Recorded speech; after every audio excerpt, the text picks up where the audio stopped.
आज की इस वीडियो में हम जानेंगे क्लास 12 के इंग्लिश का जो प्रोज है ना, उसके जो लेखक है, मतलब जो आपका प्रोज कविता है, जो आपका प्रोज निबंध बंध है ना, उस चैप्टर्स का हम लोग लेखक के नाम जानेंगे और उसके जानेंगे कि कब जन्म हुआ था। मतलब क्विकली हम लोग याद करेंगे, एकदम सिंपल तरीका से मैं आपको याद कर दूंगा कि किस चैप्टर का लेखक कौन है और उनका जन्म कब हुआ था, इस पर फोकस करेंगे। देखिए आपके कम से कम इंग्लिश में 7-8 नंबर के ये ऑब्जेक्टिव क्वेश्चन करते हैं। जैसे क्वेश्चन देगा इंडियन सिविलाइजेशन एंड कल्चर, इसके लेखक कौन है, महात्मा गांधी है। ऐसा ही माई एक्सपेरिमेंट विथ ट्रुथ, इन्हीं का लिखी हुई किताब है। तो ये सब क्वेश्चन करते रहता है, तो हम लोग क्विकली समझेंगे किस चैप्टर के कौन लेखक है और उनका जन्म कब हुआ, एकदम सिंपल तरीके से समझना है। देखो सबसे पहली बात है कि इंडियन सिविलाइजेशन एंड कल्चर, इसका हिंदी होता है भारतीय सभ्यता एवं संस्कृति। अब देखो भारतीय सभ्यता महान है, क्या है, महान है भाई। भारत की सभ्यता कोई तुलना नहीं कर सकता, महान है। तो महा से आपका रहा महात्मा गांधी। तो यहां से याद रखना है कि भारतीय सभ्यता, इंडियन सिविलाइजेशन मतलब भारतीय सभ्यता क्या है, महान है। तो महान से म है ना, तो म से हो जाएगा महात्मा गांधी। क्या जगह, महात्मा गांधी। अब महात्मा गांधी जो थे ना, वो 6-9 के जरा चक्कर में रहते नहीं थे।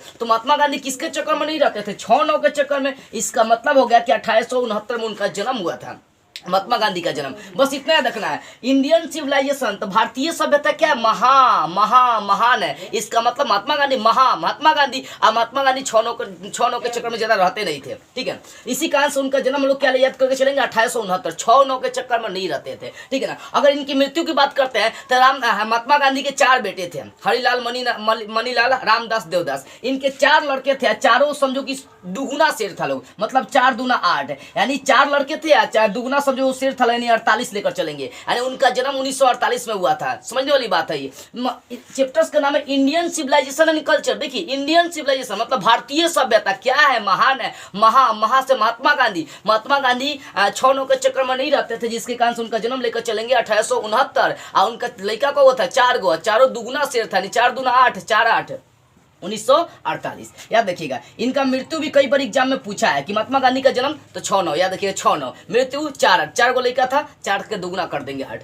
अगला चैप्टर से Bharat is my home. Bharat is my home का हिंदी होता है मेरा घर। देखो मेरा मतलब क्या, भारत मेरा घर है। भारत इज माई होम का मतलब भारत मेरा घर है। अब जाकिर नाम का कोई एक मुस्लिम लड़का है जो भारत को बोला मेरा घर है, क्योंकि मुस्लिम सब चलेगा पाकिस्तान, तो कुछ मुस्लिम बच गया, उनको भी भगाया जा रहा। तो बोले कि भारत मेरा घर है, और इस घर में करीबन मतलब इस घर में आकर वो क्या कर रहा, हंस रहा है। जाकिर नाम का लड़का जो बोला कि भारत को नहीं छोड़ के जाएंगे क्योंकि भारत मेरा घर है, और इस घर में आकर वो क्या कर रहा, हंस रहा है। इसका मतलब जाकिर क्या कर रहा, हंस रहा है। तो जाकिर हुसैन किसके लेखक है, भारत इज माई होम के। यहाँ से इसका जन्म नहीं पूछता है कि इनका जन्म कब हुआ था, यहाँ से पूछता है ये प्रेसिडेंट कब बने थे। याद रखिएगा 67 मतलब 67, यानी आपका 1967 में ये प्रेसिडेंट बने थे, भारत के राष्ट्रपति बने थे ये, याद रखिएगा, ठीक है ना। ये समझ में आ गई। जाकिर नाम का कोई लड़का है जो भारत को बोला मेरा घर है, और लगभग वो क्या कर रहा, हंसने का काम कर रहा है, ठीक है ना। तो भारत इज माई होम के लेखक कौन, डॉक्टर जाकिर हुसैन। जाकिर नाम का लड़का भारत को अपना घर बोल रहा है कि भारत मेरा घर है, और इस घर में वो हंस रहा है। अगला देखिए चैप्टर से, a pinch of snuff. A pinch of snuff का मतलब होता है एक चुटकी सूंघना। क्या होगा, एक चुटकी सूंघ।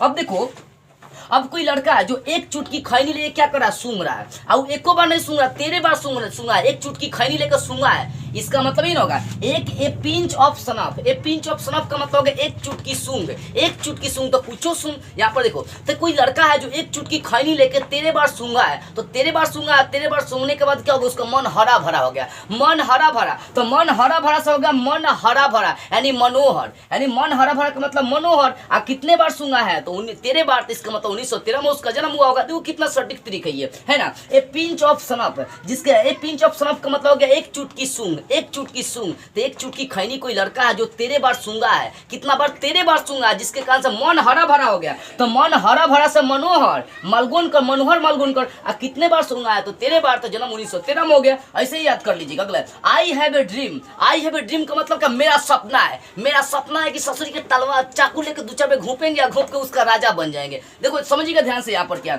आई हैव ए ड्रीम का मतलब मेरा सपना है। क्या है, मेरा सपना है कि उसको हम लेके चाकू क्या करेंगे, घोप देंगे। जानते हैं चाकू क्या करेंगे, चाकू घोपेंगे, एको बार ना 29 बार चाकू घोपते रह जाएंगे। और 29 बार चाकू घोपने के बाद हम राजा बन जाएंगे। मार देंगे, मार के राजा बन जाएगा। एको बार चाकू नहीं घोपेंगे, 29 बार। अब यहाँ से ट्रिक क्या निकल रहा है, देखो आई हैव ए ड्रीम का मतलब मेरा सपना है। क्या है, सपना है। क्या सपना है, कि उसको मारेंगे, और मार के क्या करेंगे, मार के उसको राजा बन जाएंगे। कितने बार चाकू मारेंगे, 29 बार उसको चाकू मारते रह जाएंगे। तो भाई मारेंगे, तो मारने से क्या आ रही है, मार्टिन आ रही है ना। तो मारने से मार्टिन, और राजा बनना तो किंग, यानी मार्टिन लूथर किंग कितने बार चाकू घोप रहे हैं? 29 बार। यानी उनका जन्म कब हो गया? 1929। कितना सटीक ठीक है ना।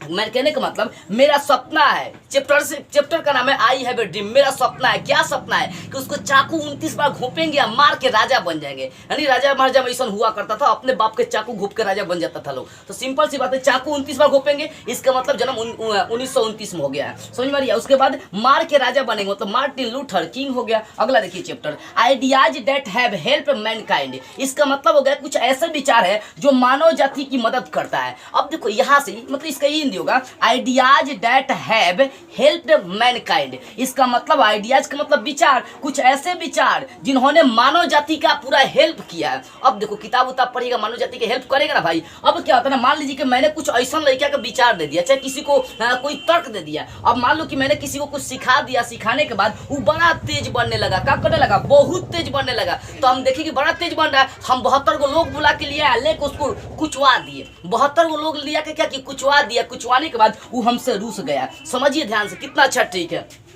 चैप्टर्स का नाम है ideas that have helped Mankind. इसका मतलब होगा कुछ ऐसे विचार जो मनुष्य को बदल दे, चाहे मनुष्य की सफलता में, डेवलपमेंट में विकास करे। इसका मतलब यही होगा। तो कहने का मतलब है हमने क्या किया, किसी को कुछ सिखा दिया। मैंने क्या किया, किसी को कुछ विचार दे दिया तो तेज बनने लगा। क्या बनने लगा? तेज बनने लगा, नहीं बड़ तेज बनने लगा। क्या बनने लगा? बड़ तेज। तो बड़ तेज से होगा बड़ ट्रेंड। बड़ तेज से क्या होगा? बड़ ट्रेंड। बड़ ट्रेंड। अब बड़ा तेज बनने लगा तो मैंने 72 को लोग बुला के लाया और उसको कुचवा दिया। कुचवा दिया तो हमसे क्या हो गया? रूस गया। तो जो रूस, जो कौन बुला रहा है तुमको? तो समझने वाली बात है ना। मैंने क्या किया, उसको मैंने उसको कुछ सिखा दिया तो बड़ तेज बनने लगा। तो बड़ तेज से आ जाएगा बड़ ट्रेंड। 72 को लोग से पिटवा दिया तो रूस गया। तो बड़ ट्रेंड रूसेल, रूस गया तो रसेल। कितने लोगों से मैंने पिटवा दिया? 72 लोगों से पिटवा दिया। इसका मतलब उनका जन्म कब हुआ था? 1872 में। सिंपल लॉजिक है ये। अगला देखो, द आर्टिस्ट। द आर्टिस्ट का मतलब क्या होता है? कलाकार। तक जितना भी कलाकार है ना, जितना भी कलाकार है उसको कम से कम नया नया रोज चीजें सीखनी चाहिए। नया नया सीखनी चाहिए, सीखनी चाहिए, नया सीखनी चाहिए। नया से नोया, सीखना से सीगा, यानी सीगा नोया। कोई भी चीज सीखो ना तो एक बार नहीं 83 बार कम से कम सीखो। यहाँ से समझो कितना अच्छा लॉजिक निकलेगा। कोई यदि कलाकार है तो कम से कम उस कलाकार को रोज नई नई चीजें सीखनी चाहिए। एक बार नहीं 83 बार सीखनी चाहिए। यानी आर्टिस्ट है, उसको नई नई चीजें सीखनी चाहिए। तो सीगा नोया, नया सीखना चाहिए। तो नया से नया नोया, सीखना से सीगा। यानी द आर्टिस्ट के लेखक कौन है? सीगा नोया। कितनी बार सीखनी चाहिए? 83 बार। इसका मतलब उनका जन्म कब हुआ? 1883 में। अगला देखिए, अगला चैप्टर्स का नाम है a child is born. A child is born का मतलब क्या होता है? ए चाइल्ड इज बोर्न का मतलब हो गया एक बच्चा पैदा होता है। ए चाइल्ड इज बोर्न का मतलब क्या होगा? एक बच्चा पैदा होता है। आप समझो यहाँ से लॉजिक क्या निकालेंगे। A child is born. अब देखो एक बच्चा पैदा हो रहा है जो क्या हो रहा है? जड़ से ही गिर जा रहा है। जड़ से गिर जा रहा है। अब मालूम है कितना? वो 39 मिनट के बाद गिरता है, मतलब बड़ी दर्द सहन के बाद। देखो आपको लॉजिक बता रहा हूँ, सिर्फ इसका गलत अर्थ नहीं निकालना है, सिर्फ ट्रिक आपको बता रहा हूँ। एक बच्चा है ना, देखो चैप्टर्स का नाम समझो यार, ए चाइल्ड इज बोर्न, यानी एक बच्चा पैदा होता है। जब एक बच्चा पैदा होता है तो जड़ से ही क्या होता है? गिर जाता है। जड़ से गिर जाता है तो जड़ से जर्मेन हो जाएगा। जड़ से गिरा तो जर्मेन, गिर जा रहा है तो गिरिर। कितने मिनट के बाद गिरा? 39 मिनट के बाद गिरा। यानी उनका जन्म कब हुआ था? यानी जर्मेन गिरिर का जन्म कब हुआ? 1939 में। इस लॉजिक से आपको याद रखना है। कोई बच्चा पैदा होता है तो जड़ से ही गिर जाता है तो जर्मेन गिरिर। कितने मिनट के बाद गिरा? 39 मिनट के बाद। यानी उनका जन्म 1939 में हुआ था। अगला चैप्टर, अगले चैप्टर का नाम है how free is the press. क्या नाम है? How free is the press. मतलब जो मीडिया वाले हैं वो कितना स्वतंत्र है। तो भाई वो मीडिया वाले जो है ना, वो 93 लोगों के बीच अपना बात शेयर करने के लिए स्वतंत्र है। यानी कहने का मतलब है, देखो चैप्टर्स का हिंदी समझो, लॉजिक निकालो, इसमें कोई बताने वाली चीज नहीं है। चैप्टर्स का नाम है how free is the press. How free is the press का मतलब क्या होगा? जो प्रेस होते हैं ना, प्रेस मतलब मीडिया वाले, वो कितने स्वतंत्र है? तो वो अपनी लाइन, मतलब अपनी हर बातें, अपनी हर लाइन कहने के लिए, शेयर करने के लिए स्वतंत्र है। लाइन शेयर करने के लिए स्वतंत्र है। तो लाइन से एल शेयर आपको लिख देना। लाइन शेयर करने के लिए स्वतंत्र है। कितने लोगों के बीच में? तो याद रखना 93 लोगों के बीच में अपनी बातें शेयर करने के लिए स्वतंत्र है। कितने लोगों के बीच में? 93 लोगों के बीच में।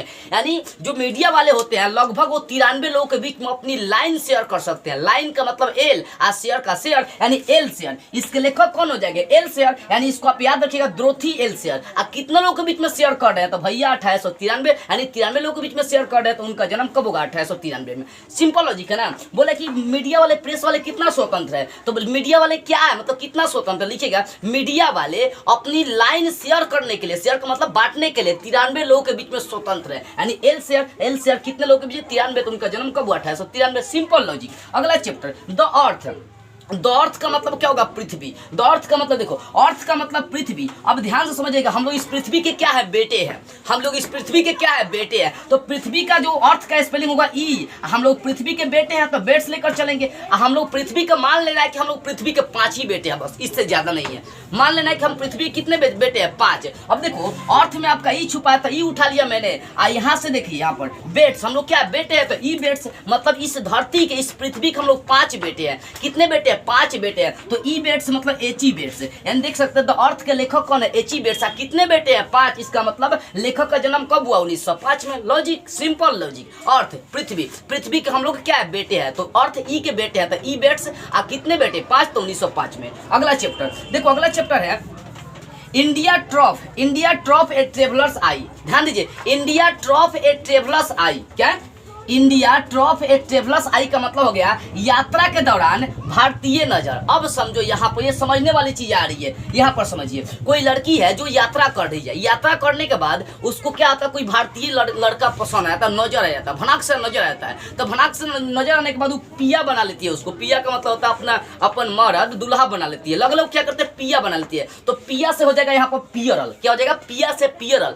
और जब बाद में उसके बारे में जानती है कि लड़का अच्छा नहीं है तो उसको बक बक कहती, बेकार है, बेकार है। और जानते हैं कितने बार? 92 में कहती है उसको बेकार है। ये लड़का बेकार है, इस बेकार में इसको अपना पिया बना ली। समझिए कितना अच्छा लॉजिक है। देखो क्या ना, इंडिया ट्रॉफ ए ट्रेवलर्स आई का मतलब होता है यात्रा के दौरान हमारी जो नजर है ना भारतीय पर पड़ गई है। कोई लड़की है जिसको यात्रा के दौरान उसकी नजर भारतीय पर पड़ गई है। भारतीय पर जैसे ही पड़ा उसको पसंद आ गया। पसंद होने के बाद उसने पिया बना लिया। तो पिया से पियरल, ठीक है ना। अब पिया से पियरल हो गया। और जब उसके बारे में जानते हैं तो उसको कहती है बक, बेकार है, बक, बेकार है, कहती है बेकार है। और कितने बार? 92 बार कहती है लगभग बेकार है। तो भाई पिया बनाई, बेकार कह दी, बक कह रही, तो पियरलेस एस बक हो जाएगा। कितने बार बेकार बोलिए? 92 बार। यानी उन लेखक का जन्म कब हुआ था? 92 बार। यानी देख सकते हैं इंडिया ट्रॉफ ए ट्रेवलर्स आई के लेखक पियरल एस बच हो जाएगा, बक हो जाएगा। इनका जन्म 1892 में। अंतिम चैप्टर का एकदम बहुत अच्छा देखो, ए मैरिज प्रोपोजल। इसका हिंदी समझ, देखो जो भी चैप्टर है ना उसका हिंदी समझना, उसके बाद ट्रिक आपका निकल जाएगा। A marriage proposal. A marriage proposal का मतलब होता है एक शादी का प्रस्ताव। अब समझिए, एक आंटी है, समझिए एक आंटी है जिनके लिए शादी का प्रस्ताव हो गया है। तो बेचारी आंटी बोलती है कि ठीक है हम शादी करेंगे, लेकिन एगो शर्त पर, हम तुमको कम से कम 60 बार चीखेंगे। अब दूल्हा भाग जाता है। गति कोई आंटी है, अब उसके पास शादी का प्रस्ताव है। चैप्टर्स का नाम है ए मैरिज प्रोपोजल, मतलब एक शादी का प्रस्ताव। किनके लिए शादी का प्रस्ताव है? आंटी के लिए। तो आंटी बोलती है ठीक हम शादी करेंगे, लेकिन उसको 60 बार चीखेंगे। तो यहाँ से आंटी के लिए क्या हो रही है? शादी आ रहा है और 60 बार चीखने की बात आ रही है। तो एंटोन चीखो हो जाएगा, एंटोन चीखो। आंटी से एंटो और 60 बार चीखना, तो 60 बार चीखना, तो इसका मतलब उनका जन्म 1860 में। और चीखना है तो चीखो, यानी एंटो चेखो लेखक का नाम हो जाएगा। Simple logic. ये मैरिज प्रपोजल के लेखक कौन? एंटोन चीखो। और कितना बार चीखना? तो 60 बार। सिंपल सी बात है ना। ये चलिए, ये चैप्टर आपका प्रोज जो है ना, प्रोज आपका क्लियर हो गया होगा। ये प्रोज का चैप्टर ऐसे ही आप लॉजिक के अनुसार याद कर लीजिएगा। आपके एग्जाम में करीबन 5 नंबर की 8 नंबर के एग्जाम में पूछे जाएंगे। इससे कोई सिंपल लॉजिक आपको बता नहीं सकता। तो बस आज के इस वीडियो में इतना ही। अगले वीडियो में हम लोग इसके प्यूट्री के स्टार्ट करते हुए, मतलब प्यूट्री जो चैप्टर्स है उसके हम लोग लेखक, डेट और नेम सब याद करते हुए फिर मिलेंगे।